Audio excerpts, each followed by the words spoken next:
네, 우리 형제자매님들 안녕하십니까? 안녕하세요. 그럼 잠깐 같이 기도하고 오늘 모임 시작하겠습니다. 같이 기도하시겠습니다.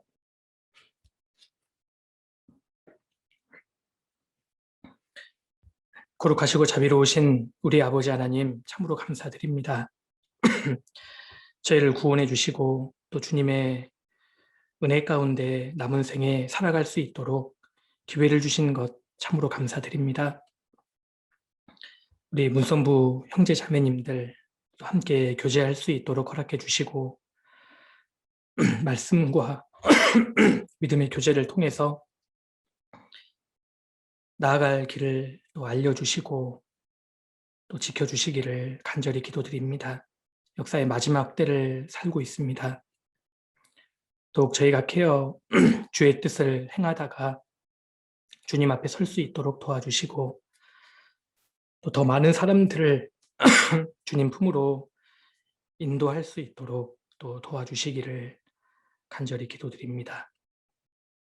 오늘 주일 전체 교제도 오직 주께 의지합니다. 저희를 언제나 사랑하시는 예수님 이름으로 기도드렸습니다. 아멘. 죄송합니다. 목이 좀 성경 같이 찾겠습니다. 에베소서 6장 찾아보시겠습니다. 에베소서 6장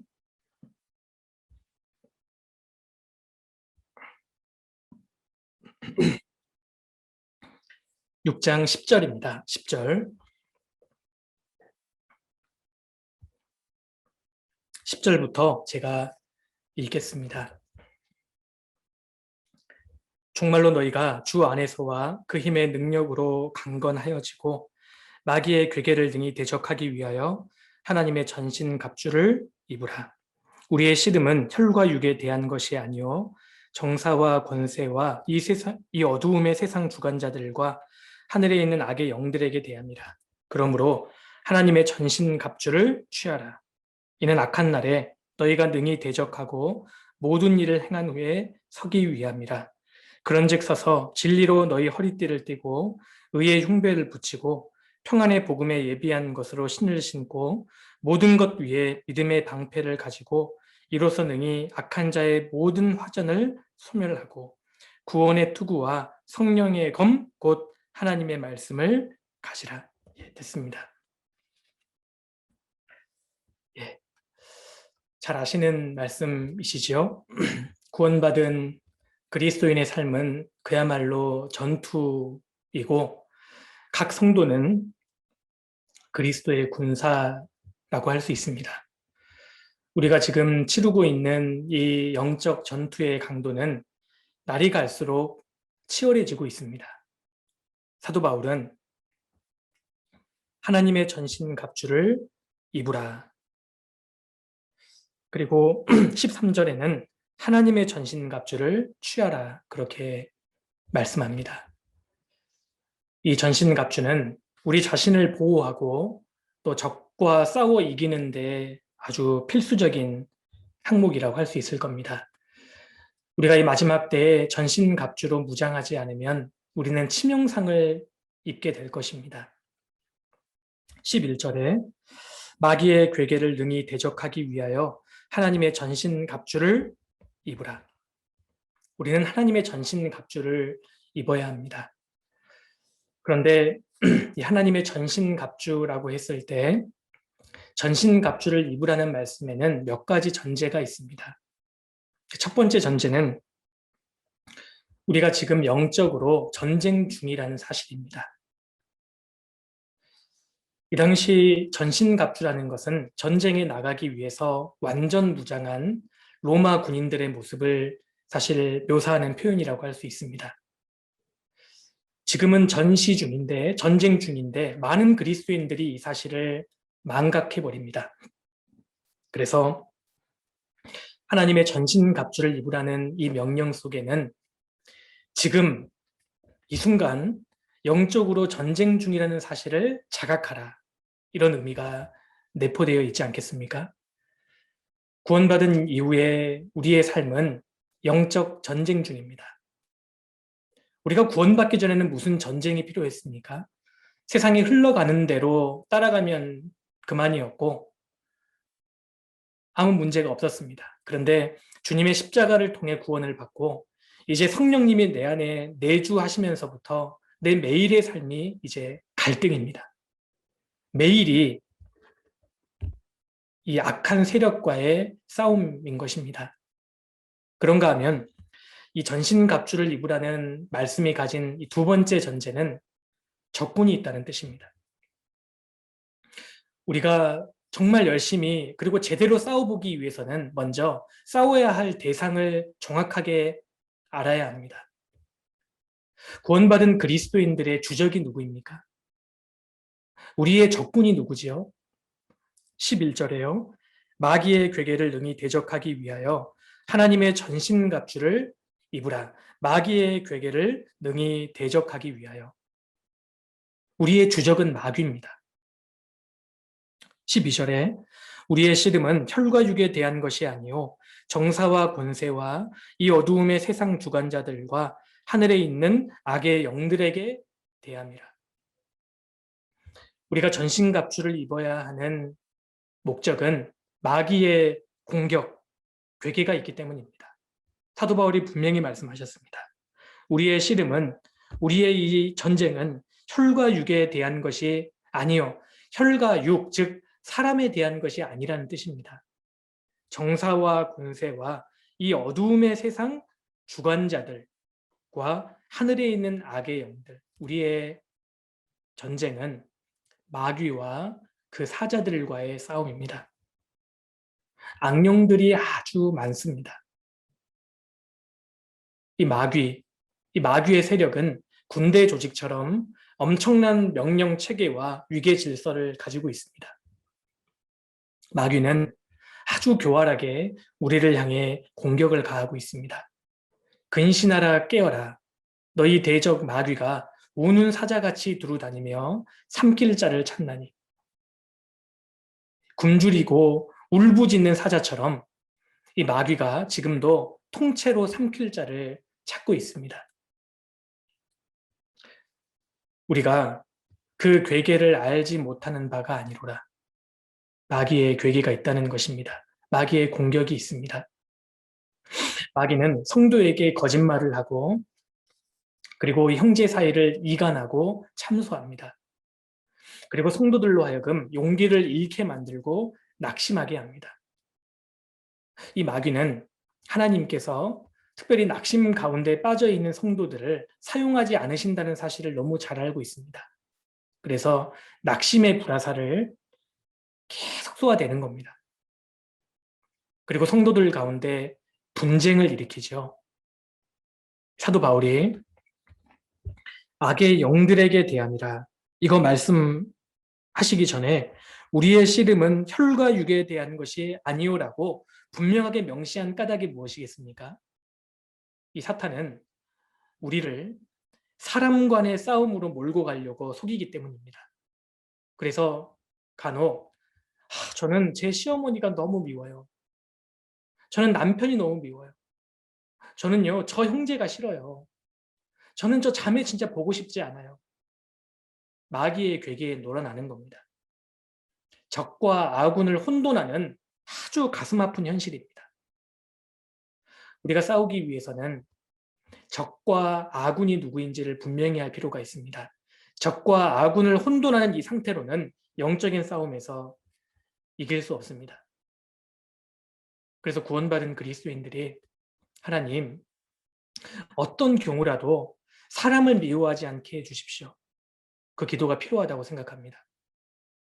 우리의 싸움은 혈과 육에 대한 것이 아닙니다. 내가 무찔러야 할 대상은 사람이 아니라는 것입니다. 이에 대해서 골리앗과 싸운 과정에서 됩니다. 사무엘상 17장에서 이 어린 다윗이 골리앗을 향해서 정말 믿음을 가지고 멋지게 달려가는 그 과정에서 이 다윗의 친형이 잊을 수 없는 상처를 다윗에게 줍니다.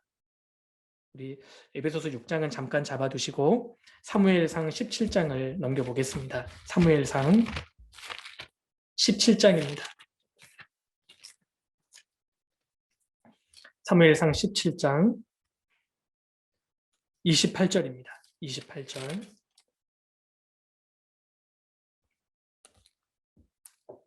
28절. 장형 엘리압이 다윗의 사람들에게 하는 말을 들은지라 그가 다윗에게 노를 바라여 가로되 내가 어찌하여 이리로 내려왔느냐 들에 있는 몇 양을 누게 맡겼느냐 나는 내 교만과 내 마음의 완악함을 아노니 내가 전쟁을 구경하러 왔도다. 아니 세상에 이런 모독이 어디 있습니까? 잘 알지도 못하면서 그것도 사람들이 다 보고 있는 가운데 이 엘리압이 너 진짜 교만하다. 너 왜 여기 내려왔냐? 아마 이때 다윗이 받았을 상처는 우리가 얼마든지 상상해 볼 수 있습니다. 그런데 이런 형 엘리압 앞에서 다윗이 보여준 반응이 정말 존경스럽습니다. 29절에 다윗이 가로되 내가 무엇을 하였나이까? 어찌 이유가 없으리이까? 하고 돌이켜 다른 사람을 향하여 전과 같이 말하매 백성이 전과 같이 대답하니라. 여기 29절을 보면 다윗이 전혀 상처를 받지 않은 것이 아닙니다. 29절에 내가 무엇을 하였나이까? 어찌 이유가 없으리이까? 이 말은 다윗이 지금 상처를 받고 있다는 뜻입니다. 그런데 이 상황에서 다윗이 뭐라고 했습니까? 돌이켜 다른 사람을 향하여 전과 같이 말하매 아무리 우리 형이 내게 아픔을 주고 내가 다시는 형을 안 보겠다는 본능이 꿈틀거려도 다윗이 확실하게 아는 것이 있습니다. 그럼에도 불구하고 이 형은 나의 적이 아니다. 나의 적은 골리앗이다. 그래서 그는 돌아섰습니다. 다윗의 굉장히 지혜롭고 존경스러운 모습입니다. 우리가 영적인 전쟁을 앞두고 적군을 분명히 하는 것이 필요합니다. 우리의 대적은 내 회사의 사장님이 아닙니다. 나의 대적은 내 남편, 내 아내가 아니지 않습니까? 우리의 대적은 악한 영, 마귀와 그 졸개들입니다. 그래서 하나님의 전신갑주를 취하라라는 이 말씀에는 몇 가지의 전제가 내포되어 있습니다. 에베소서 6장 다시 돌아가겠습니다. 6장 13절입니다. 13절. 그러므로 하나님의 전신갑주를 취하라. 이는 악한 날에 너희가 능히 대적하고 모든 일을 행한 후에 서기 위함이라. 우리는 지금 악한 날을 살고 있습니다. 전쟁 중인 것입니다. 우리의 대적 마귀는 전지전능하지 않지만 많은 지혜를 가지고 있기 때문에 우리의 약점이 무엇인지를 알고 있습니다. 그래서 우리에게는 하나님의 전신갑주가 필요합니다. 그래서 오늘 하나님의 전신갑주를 구체적으로 살펴보려고 합니다. 하나님의 전신갑주가 크게 6가지인데 기회가 되는 대로 오늘은 처음에 나오는 3가지를 좀 살펴보고 다음 시간에 나머지 3가지를 좀 말씀을 드려볼까 합니다. 먼저 14절이에요. 그런즉 서서 진리로 너희 허리띠를 띠고 의의 흉배를 붙이고. 첫 번째, 진리로 너희 허리띠를 띠고. 첫 번째 갑주는 진리의 허리띠입니다. 사도 바울이 하나님의 전신갑주에 대해서 말씀하면서 틀림없이 로마 당시 군인들의 군복을 아마 상기했을 겁니다. 로마 군인들이 전쟁에 나가기 위해서 완전 무장한 상태를 떠올렸던 겁니다. 그렇기 때문에 이 진리의 허리띠를 이해하기 위해서는 그 당시에 이 로마 병사들이 착용하던 허리띠가 어떤 용도였는지를 우리가 좀 살펴볼 필요가 있습니다. 당시 로마 병사들은 튜닉이라는 그 옷을 입었답니다. 이 옷은 일종의 큰 보자기와 같았습니다. 이 직사각형의 큰 보자기 같은 것에서 목 부분이 구멍이 딱 뚫려 있고 또 팔을 딱 뺄 수 있도록 팔 부분에 구멍을 내놓는 것이 이 로마 병사들의 투닉, 옷이었습니다. 그러니까 어떤 모습이었겠습니까? 펄럭거리는 그런 모습이었지 않았겠습니까? 이렇게 펄럭거리는 옷을 입고는 훈련을 할 수도 없고 전쟁을 치를 수도 없지요. 그렇기 때문에 이 로마 병사들은 전쟁에 출전하거나 훈련을 앞두고 있을 때 먼저 펄럭거리는 이 출렁거리는 옷을 허리띠로 고정을 시켜야 했던 겁니다. 이처럼 이 허리띠는 싸우는데 방해되지 않도록 겉옷을 딱 잡아매는 것입니다. 몸의 중심을 딱 잡아주고 민첩하게 움직일 수 있도록 해주는 도구가 바로 띠인데요. 띠가 무슨 띠입니까? 진리입니다. 진리의 말씀이 바로 이런 역할을 하는 겁니다. 그리스도인들이 이 신앙생활에서 싸움을 하기 위해서는 먼저 방해되는 모든 것들을 정리해야 하는데, 그러기 위해서는 진리의 말씀을 사용해야 합니다. 군사로 다니는 자는 자기 생활에 얽매이는 자가 하나도 없나니. 그런즉 서서 진리로 너희 허리띠를 띠고. 근데 한번 생각해 보십시오.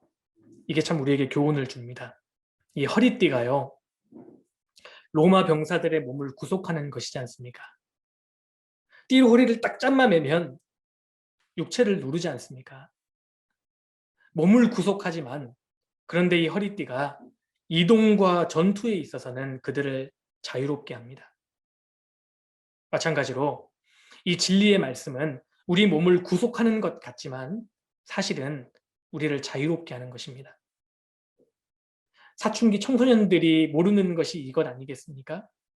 부모가 계속 잔소리하는 내용들이 굉장히 자기를 불편하게 하고 자기를 얽매이는 것처럼 보이지만 사실 그것이 아이를 자유롭게 하는 것이지 않습니까? 이걸 모르기 때문에 철이 없는 겁니다. 우리가 구원받기 전에는 너무너무 편하고 좋았습니다. 무슨 구속이 있었습니까? 내 기분대로 사는데, 그냥 펄럭거리면서 사는데 무슨 구속이 있었습니까?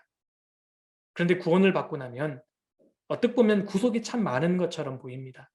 말씀도 읽어야 되고, 말씀도 들어야 되고, 주일날에 수요일날에 교회당에 와야 되고, 기도도 해야 되고, 교제에 참석해야 되고, 전도도 해야 되고, 술도 마시지 말아야 되고, 좋은 취미도 버려야 되고, 좋지 않은 취미도 버려야 되고.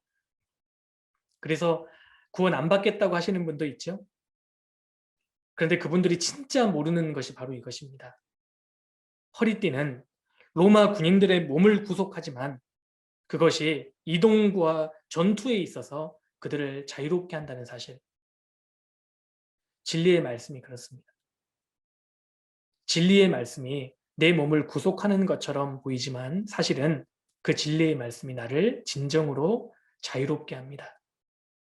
자, 보십시오. 주님이 가장 먼저 진리의 허리띠를 언급하셨습니다. 그런데 띠를 딱 묶는데 어디다가 묶습니까? 진리띠를 어디에 묶죠? 머리에 이렇게 둘러매나요? 아니죠. 여기 진리로 너희의 허리띠를 띠고 허리에 묶는 겁니다. 신앙생활 하는데 허리에 해당되는 부분이 있습니다. 어디입니까? 신앙생활의 허리가 어디지요? 한번 찾아보겠습니다. 베드로전서 1장 찾겠습니다. 베드로전서 1장 13절입니다. 베드로전서 1장 13절입니다. 그러므로 너희 마음의 허리를 동이고 됐습니다. 너희 마음의 허리를 동이고. 신앙생활에 허리에 해당되는 부분이 마음입니다. 그러니까 허리에 띠를 띠라는 말씀은 마음의 허리를 동이라, 똑같은 말입니다. 우리가 신체적으로도 활동할 때 허리가 잘못되면 힘을 못 쓰지 않습니까? 신앙생활에서 허리는 마음입니다. 신앙생활에서 마음이 붕괴된 사람은 절대 신앙에서 승리할 수 없습니다. 신앙생활의 성패를 결정하는 것이 마음입니다. 마음이 어떠냐에 따라서 그 사람 인생이 완전히 달라지지 않습니까? 신앙생활을 정말 잘하기 위해서는 마음이라는 허리를 동여매야 합니다. 마음의 허리를 동여맨다는 것은 마음의 비장한 각오를 하는 것을 뜻합니다. 마음의 비장한 각오를 가지고 신앙생활을 하는 사람과 마음을 풀어놓고 신앙생활을 하는 사람은 완전히 다를 겁니다. 우리는 전쟁터에 있습니다. 지금 우리는 유람선을 타고 넘실거리는 바다 위에서 즐기는 것이 아니지 않습니까? 내가 정말 마귀에게 속지 않고 신앙의 전투에서 승리하기 위해서는 먼저 마음이라는 허리를 동여매야 합니다. 비장한 각오를 하는 것을 뜻합니다. 무릇 지킬 만한 것보다 더욱 내 마음을 지키라. 생명의 근원이 이에서 남이니라. 우리 5, 60년대에 어느 날 갑자기 전쟁터에서 남편을 잃으면 그 아내가 아주 가냘픈 아내인데 자식들이 줄줄이 있고 갑자기 가장이 사라져버리면 이 아내가 비장한 각오를 하고 자식들을 다 키워냅니다. 그 연약한 여인이 마음이 비장한 각오를 하니까요. 없던 힘이 생기잖아요. 사람이 마음의 각오를 하면 없던 힘도 생깁니다. 그리스도인들이 특별히 마지막 시대에 마음이 비장한 각오를 하지 않는다면 그 사람은 성벽이 없는 성읍과 같습니다. 주님의 재림이 가까워지고 있는데 마음의 비장한 각오가 필요합니다. 그런데 마음의 비장한 각오를 하게 하는 게 뭐라고요? 진리, 말씀입니다. 그래서 진리의 말씀으로 마음의 비장한 각오를 해야 할 것을 가장 먼저 교훈하고 계시는 겁니다. 실제로 하나님의 말씀을 정말 간절하게 듣는 사람은 그 마음이 새롭게 되고 각오가 생기고 비장하게 됩니다. 그런데 왜 이 본문의 말씀에서 말씀을 띠로 비유하셨을까요? 이것도 참 생각해 보면 교훈이 됩니다. 띠는요, 붙잡을 수 있잖아요. 띠는 내가 붙잡고 고수해야 되는 겁니다. 우리는 하나님 말씀 위에 굳게 서 있어야 합니다. 그리고 더 나아가서 우리가 진리의 말씀을 붙잡고 있을 뿐만 아니라 그 진리가 우리를 붙잡도록 해야 돼요. 내가 처음에는 진리의 말씀을 붙잡기 시작했거든요.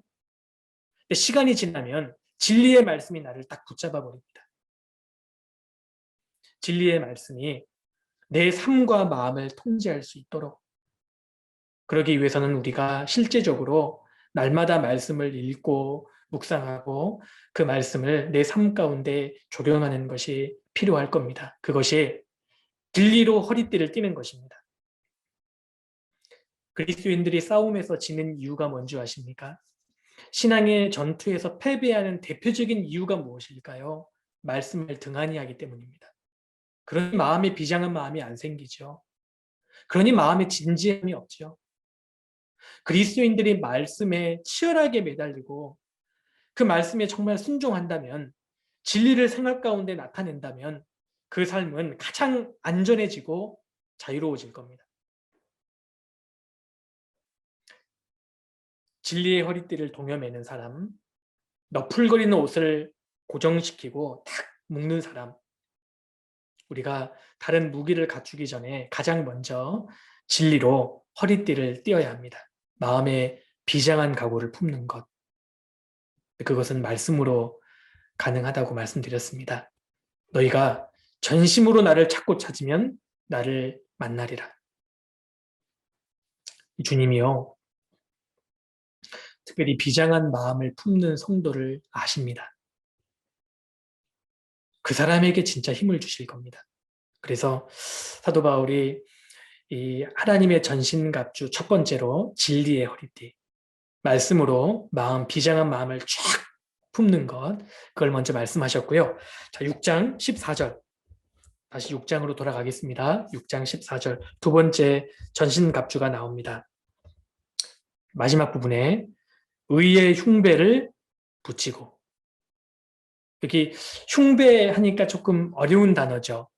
그래서 요즘에 그 개정된 성경에 보면 흉배가요, 호심경 이렇게 번역이 되어 있습니다. 호심경, 심장을 보호하는, 그러니까 요즘 말로 말하면 방탄복이라고 생각하시면 됩니다. 가슴 부위를 보호하기 위해서 가슴에 딱 갖다 대는 그 당시 구리 조각입니다. 그러니까 쉽게 표현하면 가슴막이 흉배입니다. 왜 사도 바울이 영적인 전쟁에서 가슴막을 보호하는 의의 흉배로 무장해야 할 것을 말씀했을까요? 이 사람의 가장 중요한 장기가 심장이지 않습니까? 그 심장과 그리고 이 갈빗대 안에 들어있는 이 주요 장기들이 다치는 것은 치명적입니다. 그러니까 영적으로 중요한 장기를 보호하는 것이 아주 절실했던 겁니다. 그런데 이 중요한 장기를 보호하는, 심장을 보호하는 이 흉배의 재료가 무엇이죠? 의입니다. 의의 흉배. 의로 만든 흉배예요. 구원을 받은 이후에 이 원수 마귀가 끊임없이 우리를 참소하고 정죄합니다. 우리의 죄성을 공격해요. 그런데 내 원수 마귀에게 책 잡히지 않는 의로움의 갑옷으로 그것을 방어해야 한다는 겁니다. 그게 의의 흉배입니다. 구원받은 이후에 내 삶 속에서 의를 드러내는 것, 거짓말하지 않는 것, 정직하게 행하는 것, 하나님과 사람들 앞에서 말씀대로 정직하게 사는 것이 의의 흉배를 딱 붙이는 겁니다. 그것이 우리의 무기라는 겁니다. 우리 계시록 19장 찾아보시겠습니다. 계시록 19장 7절입니다. 계시록 19장 7절.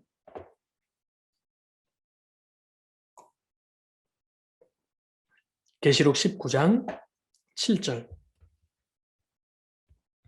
우리가 즐거워하고 크게 기뻐하여 그에게 영광을 돌리세. 어린 양의 혼인 기약이 이르렀고 그 아내가 예비하였으니 그에게 허락하사 빛나고 깨끗한 세마포를 입게 하셨은즉 이 세마포는 성도들의 옳은 행실이로다. 이 말씀에서요, 옳은 행실, 이것이 원어상 의에 흉배할 때 의와 같습니다. 그러니까 성도들의 옳은 행실이 우리의 가슴을 보호하는 흉배가 된다는 겁니다. 마틴 로이드 존스 목사님 아시죠? 그 목사님이 이렇게 얘기했습니다. 진정한 그리스도인은 거룩이 행복보다 우선한다. 우리가 진정으로 성숙한 그리스도인이라면 거룩이 행복보다 우선합니다. 오늘날 세상의 가치관은 무엇입니까? 행복이 거룩을 우선하잖아요. 내 행복이 중요한 것이지 그까지 거룩이 대수야? 내가 저 사람을 속여먹고 약간 불이한 방법을 취한다 할지라도 그래서 나와 내 가정이 행복할 수만 있다면 당연히 거룩을 포기해야 되는 것 아닌가? 이것이 우리 시대의 세상의 가치관 아닙니까? 그것은 의의 흉배를 붙이지 않는 삶입니다. 그러면요, 심장이 다쳐요. 신앙생활에서 치명적입니다. 하나님의 말씀에 순종하는 삶이 없다면 신앙생활 속에서 힘이 없습니다. 왜요? 심장을 다쳤기 때문입니다. 하나님의 뜻은 이것이니 너희의 거룩함이라. 하나님께서 우리에게 주시는 아주 분명한 지침은 우리 형제 자매님들 이걸 기억하셔야 합니다. 행복보다 거룩이 우선입니다. 우리가 지금 이 세상에서 속고 있는 것이 바로 이 점 아니겠습니까? 우리가 이 땅을 살고 있지만 이 세상의 가치관과 세상의 이 죄악의 영향을 받아서는 안 됩니다. 너희는 믿지 않는 자와 멍에를 같이 하지 말라. 의와 불법이 어찌 함께하며 빛과 어둠이 어찌 사귀며 그리스도와 벨리알이 어찌 조화되며 믿는 자와 믿지 않는 자가 어찌 상관하며 하나님의 성전과 우상이 어찌 일치가 되리요. 내 행복이 거룩보다 우선한다는 잘못된 세상의 가르침에 동화되어서는 안 됩니다. 세상의 아이들의 치마 길이가 점점 짧아진다고 해서 우리 아이들의 치마가 짧아져서는 안 된다는 겁니다. 우리는 세상에 살지만 세상에 속한 사람이 아닙니다. 유행은 진리가 아닙니다. 유행은 유행일 뿐이에요. 온 세상 사람들이 다 그래요. 그것은 나약한 변명일 뿐입니다. 우리 구원받은 그리스도인들이 썩은 것을 썩었다고 말하고 어두움을 어둠이라고 말하는 것이 우리의 사명이 아닙니다. 우리의 사명은 썩어진 것 가운데 소금이 되는 것이고 어둠 가운데 빛이 되는 거잖아요. 내가 그리스도인이라는 것을 세상에서 삶으로 증명해 보여야 합니다. 그것이 의의 흉배입니다. 에베소서 5장 9절.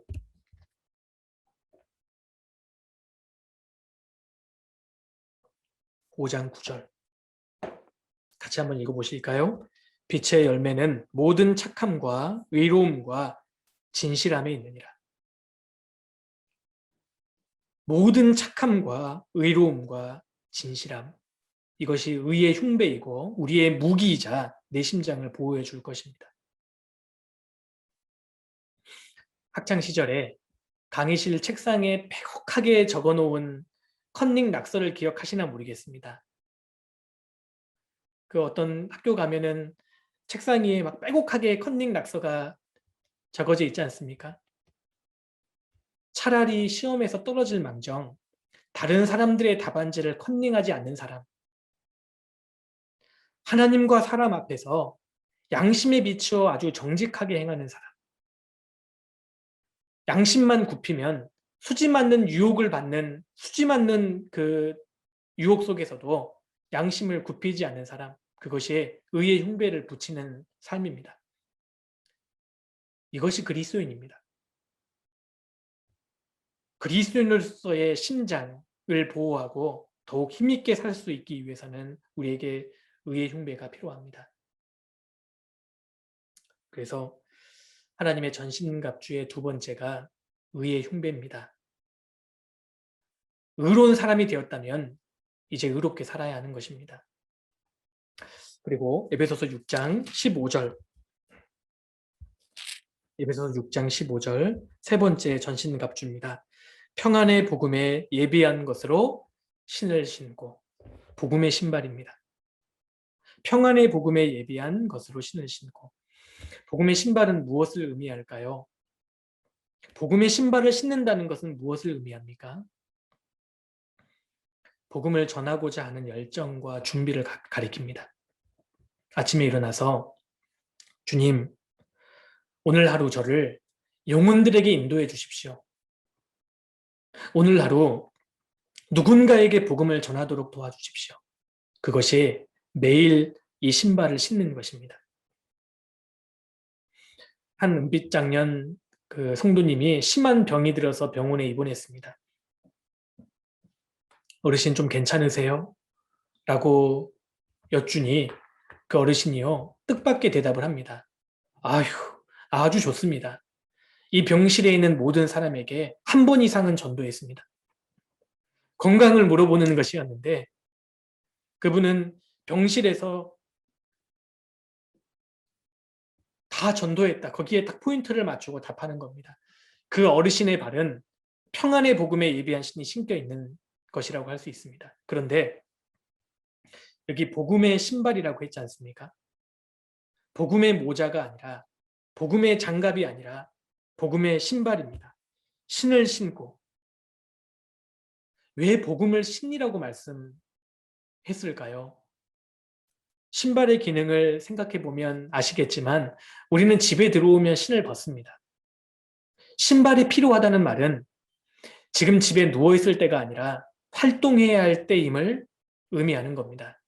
그러니까요, 여기 신을 신고 이 말씀은 행동을 전제로 하는 표현입니다. 아무리 군장을 다 갖추고 무장하면 무슨 소용이 있겠습니까? 신을 신지 않으면 아무런 소용이 없습니다. 복음의 신을 신는다는 말씀은 기동성의 문제예요. 기동성. 알렉산더 대왕이 승리할 때 군인들이 적절한 신발을 신고 기동성 있게 달려갔기 때문에 아주 짧은 시간에 적들을 점령할 수 있었다고 합니다. 잘 맞는 신발이 군인들에게 기동성을 가져다 줍니다.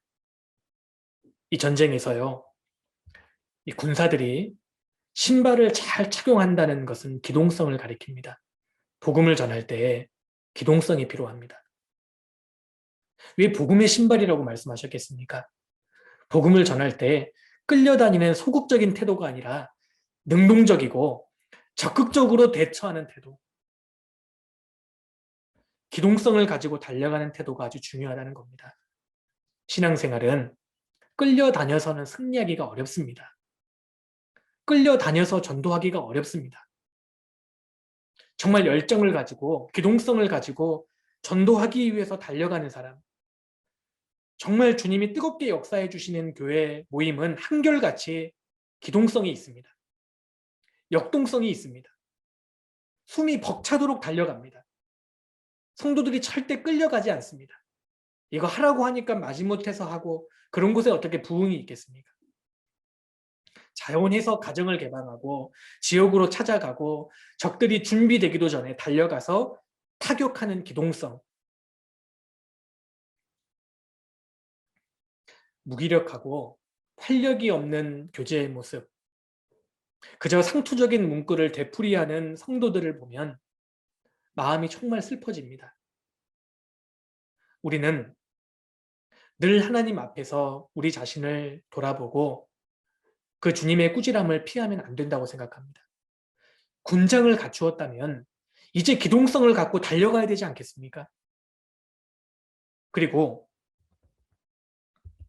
평안의 복음에 예비한 것으로 신을 신고, 여기 예비한 것으로 우리가 복음을 전하기 위해서는 예비해야 합니다. 베드로전서 3장 15절에 너희 속에 소망에 관한 이유를 묻는 자에게는 대답할 것을 항상 예비하되, 그 말씀대로 성령께서 나 자신을 사용하실 수 있도록 미리 준비하고 대답할 것을 예비하는 사람, 그것이 또 한편의 복음의 신을 신는 것이라고 할 수 있을 겁니다. 그리고 동시에 이 예비하는 것은 대답할 말뿐만 아니라 당당하고 담대한 마음도 포함할 겁니다. 오늘날 많은 그리스도인들이 자신이 구원받았다고 말하는 것을 아주 어려워합니다.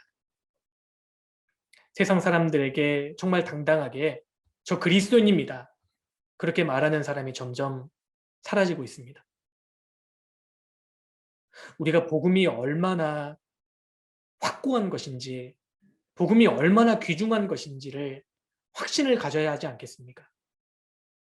복음을 부끄러워하는데 어떻게 그 사람이 복음의 매력을 느끼겠습니까? 복음이 가져다주는 확신을 가져야 합니다. 담대함. 이것이 겸손인지 비굴함인지 이제요, 다시 욕 좀 먹읍시다. 마지막 시대에 욕먹기를 우리가 두려워해서는 안 됩니다. 다시 주님을 위해서 조롱도 좀 받아보고 복음을 위해서 핍박도 좀 받아봐야 되지 않겠습니까? 이제 다시 욕 좀 먹읍시다. 진짜 겸손한 사람은 하나님 앞에서는 늘 무릎을 꿇고 자기를 낮추지만 사람 앞에서는 당당합니다. 그게 진정한 겸손입니다. 사람 앞에서 비굴한 것을 두고 겸손이라고 착각해서는 안 됩니다.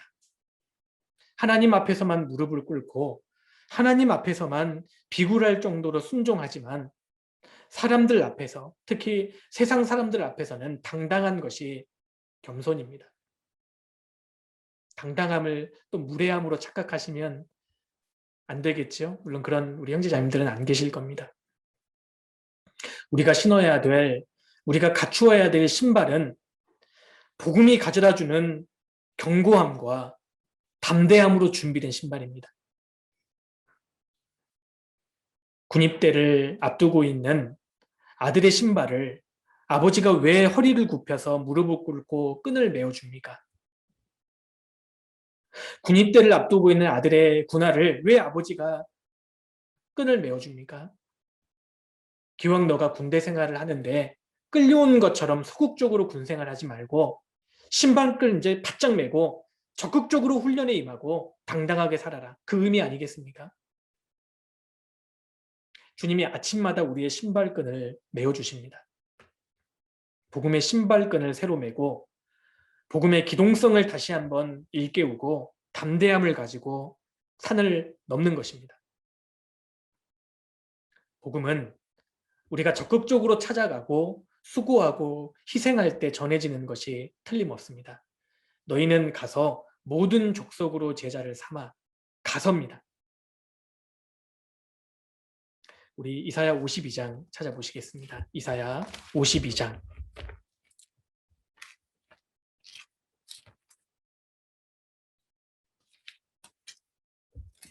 이사야 52장 7절입니다.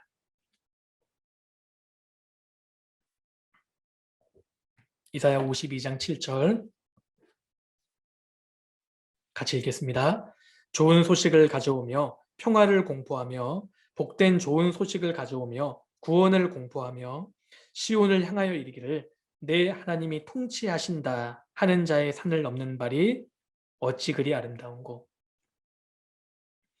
주님께서 복음의 신을 신고 전도하러 다니는 사람을 얼마나 귀하게 보시겠습니까? 좋은 소식을 가지고 평화를 공포하는 사람, 좋은 소식을 전하러 가는 사람들은 산을 넘습니다. 복음을 전하는 것을 평지로 말씀하지 않으셨습니다. 산을 넘는 것으로 표현하셨지 않습니까? 산을 넘는데 힘이 많이 들지요. 산을 넘는 발이 어찌 그리 아름다웠고, 이 소식이 너무나 좋은 소식이기 때문에 어떤 장애물과 번거로움과 오해와 핍박과 역경이 있어도 기꺼이 넘는 것입니다. 집안 식구들에게 복음을 전할 때 산을 넘어야 합니다. 편하게 전도되는 게 아닙니다. 링크 주소를 단지 보낸다고 해서 전도되는 게 아닙니다. 그게 전도가 아니에요. 링크 주소를 하나 보내기 전에 그 사람 마음밭을 갈아야 되고 찾아가고 수고하고 외원하고 선을 베풀고 그럴 때 한 사람 한 사람이 구원을 받아가는 것입니다. 한 사람이 구원을 받는 것이 절대 쉽지 않지 않습니까?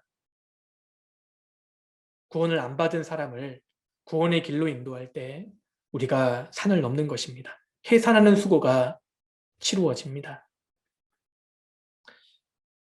그래서 오늘 에베소서 6장 말씀에 하나님의 전신갑주 6가지가 나오고 마지막에 기도까지 포함하면 7가지입니다.